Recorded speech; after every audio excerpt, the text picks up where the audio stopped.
I've gone from working for the gigantic organizations BT to working to a company that across 3 or 4 different brands probably has 10 of us. They have grown since then, but it's an operation that you can get away with less bums on seats, boots on the ground as such. Mm. Mm. It was super exciting. I remember being at BT feeling like it was a shame. In the April, I'd been promoted to the education manager. So I was in charge of the education establishment in the Southwest, which then allowed me to start flexing those account management consultative selling skills that I wanted to do. I didn't want to just Mhm. be like $100 a day.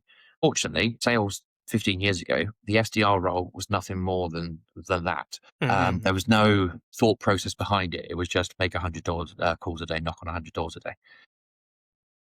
I then joined this organization where I was able to flex those muscles with a consultative selling and and account management. You're spending this much on advertising with us, but it Mhm. was super interesting. It was like this is a whole world I never knew existed. It was Mike is MDC is Mike Dingle Consultancy. So Mike owns and at the time co-owned, but could possibly completely own by now, 2 magazines that I was working on. It's one of his 4 major accounts, 5 major accounts, and they were in security and fire, specifically in the Middle East. Yeah, yeah, So yeah. if you were a UK, a US, Middle East, Asia Pacific company, and you wanted to get into your products, your services into the Middle East, get some of those contracts, those lucrative contracts, especially 10 years ago, the amount of buildings that were going up across the Middle East in Dubai, Italy, massive. And now we started seeing that with the World Cup of Qatar. We started seeing more sporting events in Saudi Arabia.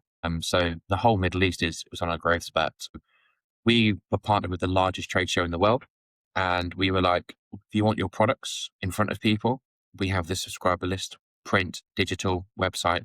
We attend this event. We get to hand our magazines out at this event, work with us. And it was mind boggling. I've gone from being only able to speak to businesses that were not corporate or not public Mhm. sector in the Mhm. Southwest to being able to speak to anyone that sells anything related to those 2 industries in the entire world. I could start Mm. my day calling out the Far East at the end of Yeah. their working day, make my way across South Asia, across India, into the Middle East, and then through Europe, catch the east side of the USA around 2, 3 o'clock in the UK, the start of their working day, move across to the west coast of Mm. America. And honestly, a couple of times, maybe I've been to the pub on a Wednesday to watch an open mic night or something. I had a client in Australia, and he knew Mm. full well if I was phoning him or texting him, it was midnight or 1 o'clock in the morning in my country. And I was a musician, but I think relationship wise, he loved the fact that I would actually be like, you've got any questions about the package I sent you over, things like Mm. that.